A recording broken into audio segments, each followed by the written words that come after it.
Assalamualaikum warahmatullahi wabarakatuh. Selamat malam kepada Bu Vivi, selaku dosen pengampu mata kuliah utilitas kelas F, beserta teman-teman sekalian. Kami dari kelompok 6 akan memaparkan dan menjelaskan sedikit mengenai water treatment pada industri kertas. Sebelum itu, izinkan kami memperkenalkan diri terlebih dahulu dengan saya sendiri, Miftah Faradisa, dan rekan saya. Saya Ahmad Rehan. Saya Hilmi Raihan.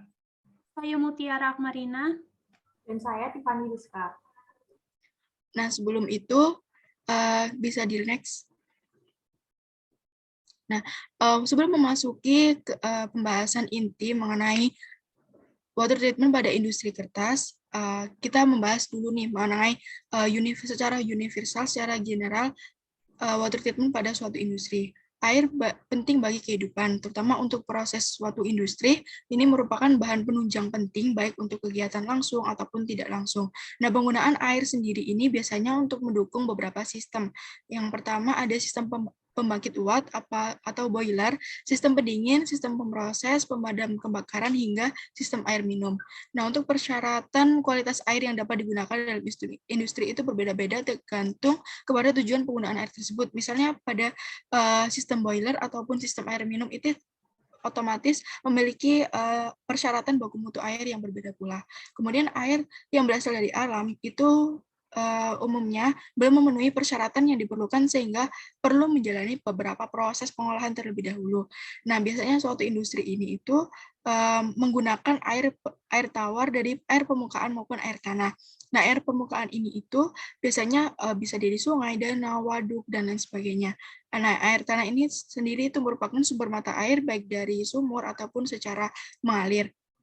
Kemudian dari air permukaan dan air tanah ini sendiri otomatis masih memiliki kandungan zat pengotor atau impurities. Nah, sehingga perlu adanya proses pengolahan terlebih dahulu sebelum masuk digunakan pada suatu industri.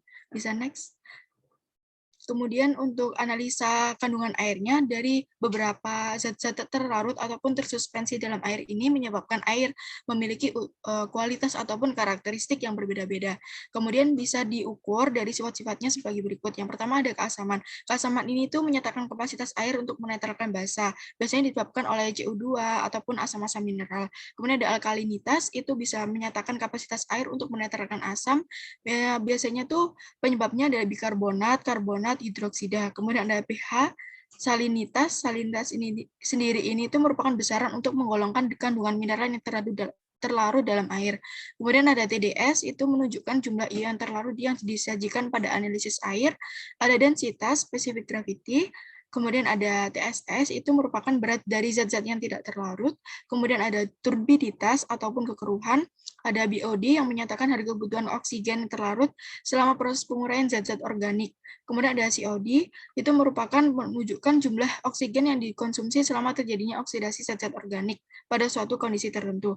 Nah, dari 10 kandungan air ini biasanya itu perlu adanya treatment-treatment tertentu untuk nantinya bisa menstabilkan dari beberapa kandungan air ini untuk bisa digunakan pada proses selanjutnya. Nah, untuk proses-proses pengolahannya bisa dilanjutkan oleh teman saya. Tadi kan udah dijelaskan oleh teman saya bernama Miftah bahwa raw water yang digunakan industri itu sangat banyak. Ini adalah 3 raw water yang digunakan pada industri kertas. Yang pertama adalah air process atau water process.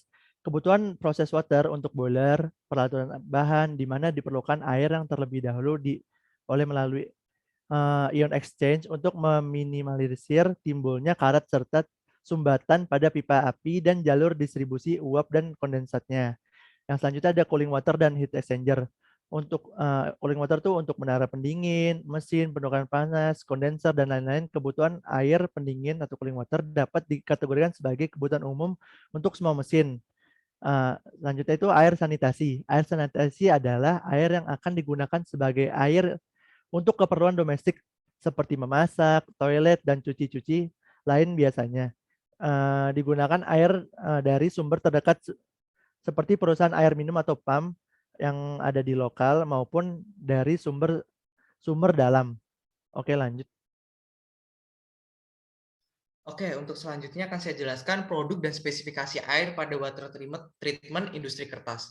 Jadi perlu diketahui bahwa air yang digunakan dalam proses industri kertas ini dibedakan menjadi 4, ada air umpan boiler, ada air proses, air pendingin, dan juga air sanitasi. Jadi yang pertama ada air umpan boiler. Air umpan boiler itu adalah air yang disuplai ke boiler untuk dirubah menjadi steam panas. Jadi dapat diketahui bahwa boiler itu sebuah bejana tertutup di mana panas pembakarannya itu dialirkan ke air sampai air itu membentuk sebuah steam. Dan biasanya air steam ini, air panas pada tekanan tertentu kemudian digunakan untuk mengalirkan panas ke suatu proses-proses yang ada di industri. Kebanyakan untuk industri lain juga menggunakan air umpan boiler ini juga. Air saat ini sebuah media yang paling berguna dan murah untuk mengalirkan panas ke suatu proses, sehingga air di sini juga cukup digunakan cukup banyak. Namun perlu hal-hal yang diperhatikan, seperti yang pertama ini ada zat-zat penyebab korosi, zat penyebab scale foaming, dan zat penyebab foaming. Yang pertama, zat penyebab korosi.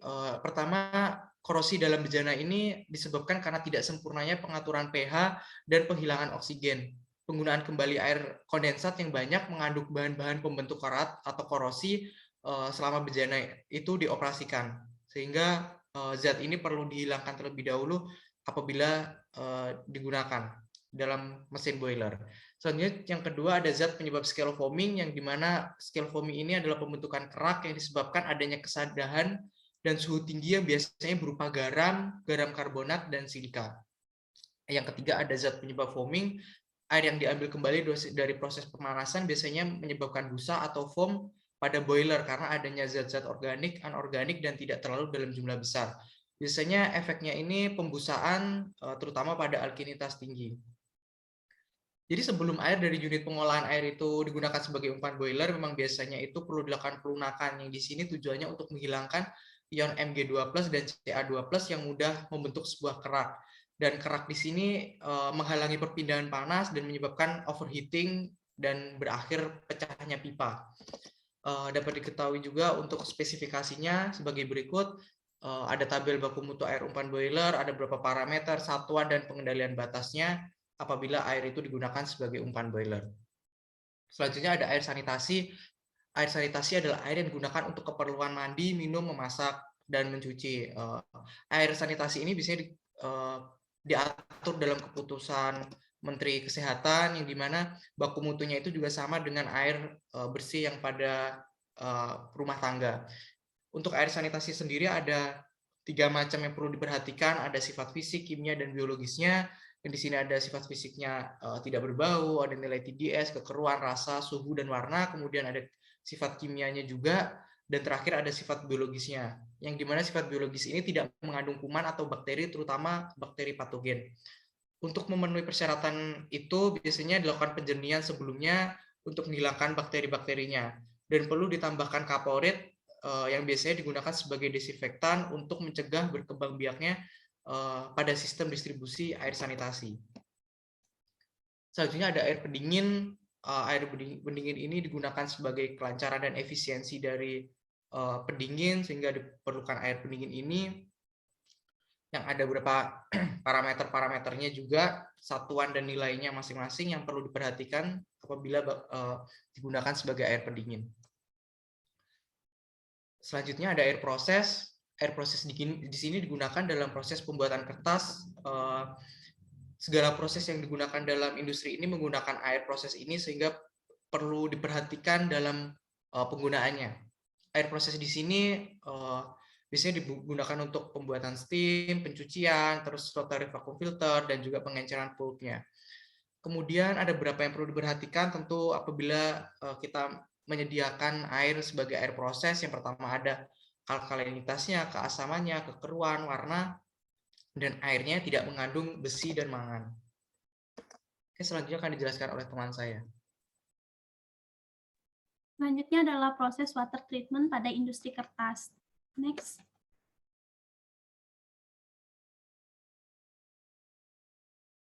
Nah, salah satu contohnya adalah industri pabrik kertas Ciwi Kimia yang mengambil air dari Sungai Brantas. Nah, di pabrik Ciwi Kimia sendiri terdapat 3 unit pengolahan air, di mana masing-masing unit ini ya dengan kapasitas yang berbeda dan untuk kebutuhan yang berbeda, juga seperti pada layar. Tolong next.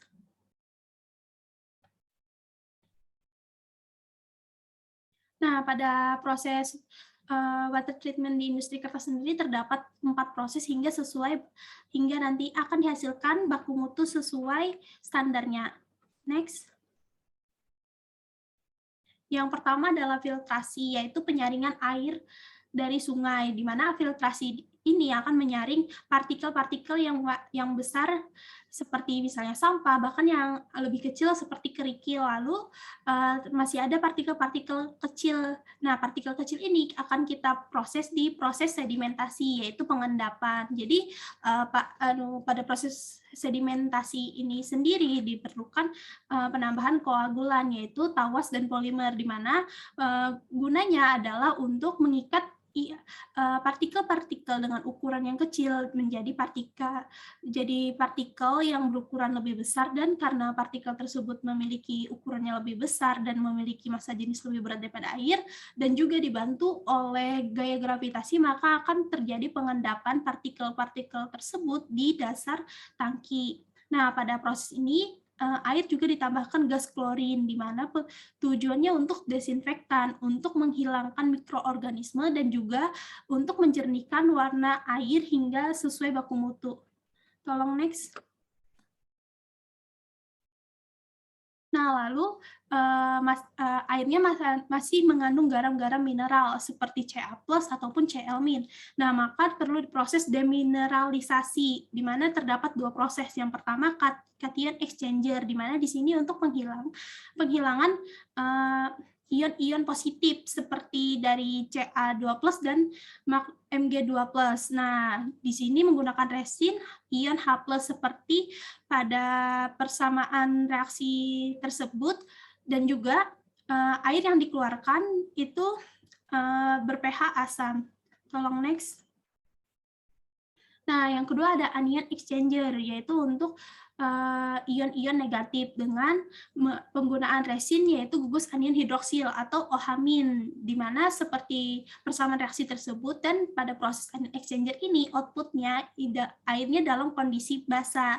Akan tetapi setelah proses itu kemungkinan besar masih terdapat ion-ion positif ataupun negatif yang di air, maka perlu air dialirkan ke unit mixed bed exchanger seperti gambar di samping. Terdapat 2 resin ion penukar, yaitu kation dan anion. Nah, pada proses ini outputnya akan menghasilkan pH mendekati pH normal air, yaitu kisaran 6,1 hingga 6,2. Boleh next.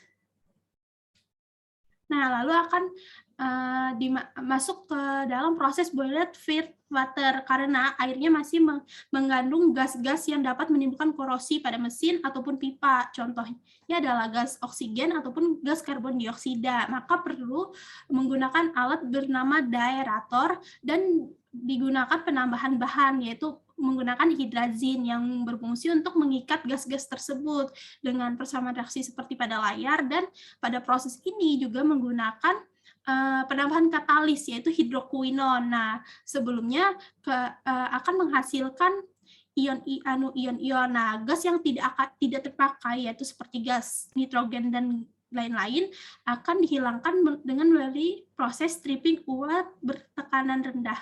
Tolong next. Nah, lalu ditambahkan larutan amonia. Di sini pH-nya disesuaikan dengan pH yang diinginkan. Seperti contohnya airnya akan ber-pH output 8,5 hingga 9,5. Nah, pada proses keluar dari mesin daerator, airnya akan diinjeksikan dengan fosfat dengan tujuan untuk mencegah terbentuknya kerak pada boiler tube, dan juga airnya juga diberi dispersan, di mana untuk mencegah terbentuknya lumut pada pipa. Tolong next.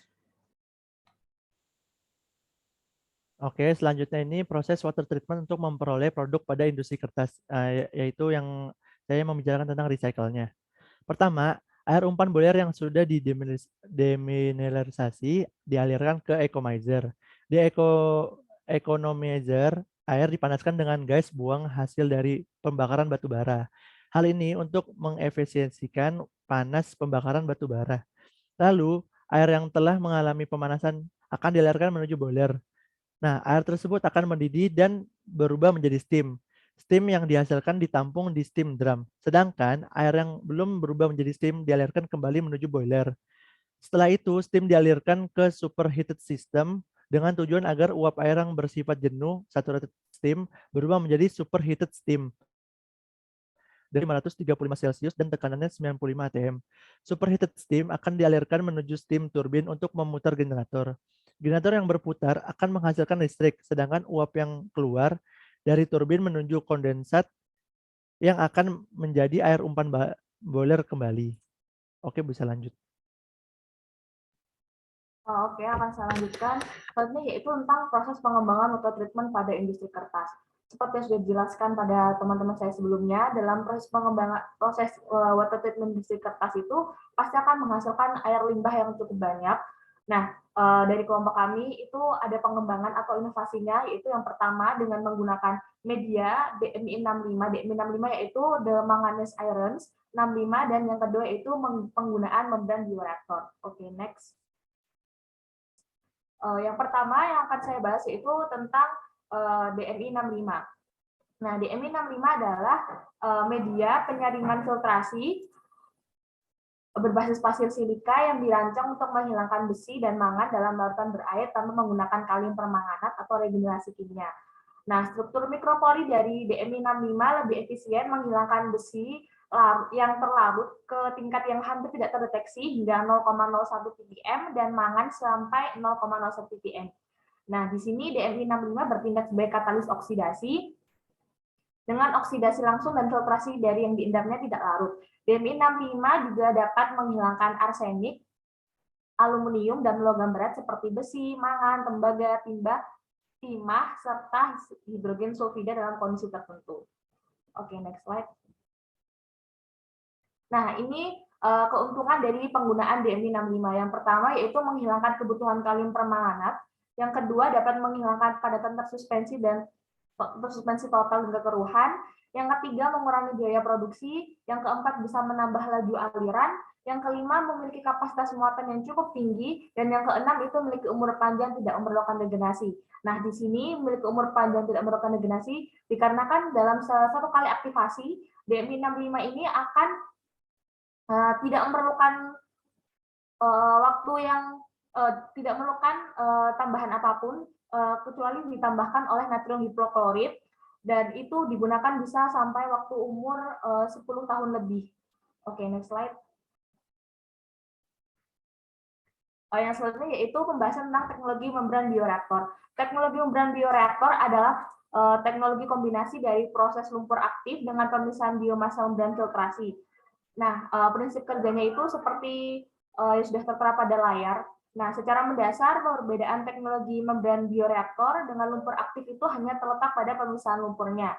Untuk teknologi membran bioreaktor, lumpurnya itu dipisahkan menggunakan membran filtrat, sedangkan pada lumpur aktif itu menggunakan gaya gravitasi yang ada dalam tangki pengendap. Oke, next slide. Nah, berikut adalah keuntungan penggunaan teknologi membran bioreaktor. Yang pertama, bisa digunakan di saat debit limbah air yang berubah-ubah. Yang kedua, tidak memerlukan bak pengendap sehingga bisa mengurangi biaya produksi dan mengurangi volume aerasi. Yang ketiga, pengolahan dengan mikrofiltrasi atau ultrafiltrasi sehingga bisa menghasilkan kualitas efluen atau air yang sudah terfilter itu yang baik dan bisa digunakan sebagai sumber air daur ulang. Yang keempat, hasil pengolahan dari membran bioreaktor tidak menimbulkan polusi, kebisingan dan bau. Dan yang kelima, dalam proses pembuatannya itu tidak membutuhkan lahan yang luas. Oke, next slide. Nah, berikut proses operasi pada membran bioreaktor. Membran bioreaktor terdiri atas reaktor biologi membran, pompa, blower, dan tunnel. Jadi secara langsung influen yang masuk atau air limbah yang masuk ke dalam bioreaktor akan ditambahkan aerasi melalui blower.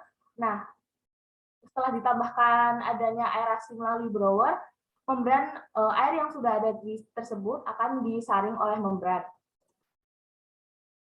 Membran dengan bantuan pompa. Lalu semisal airnya sudah terfiltrat dan menjadi air bersih, air akan keluar menjadi efluen dan bisa digunakan kembali. Nah, untuk panel kontrol di sini berfungsi untuk mengontrol semisal debit aliran yang masuk untuk limbahnya, atau juga bisa mengontrol untuk aerasinya. Nah, seperti yang kita tahu, dalam teknologi membran itu, membran sangat rentan akan terhadap fouling atau partikulat yang menempel pada membrannya. Nah, oleh karena itu bisa dengan penggunaan backwash sebanyak seminggu 2 kali, atau semisal backwashnya sudah terlalu pekat, bisa menggunakan dengan bahan kimia, yaitu dengan sodium hidroksida, asam sitrat, dan klorin.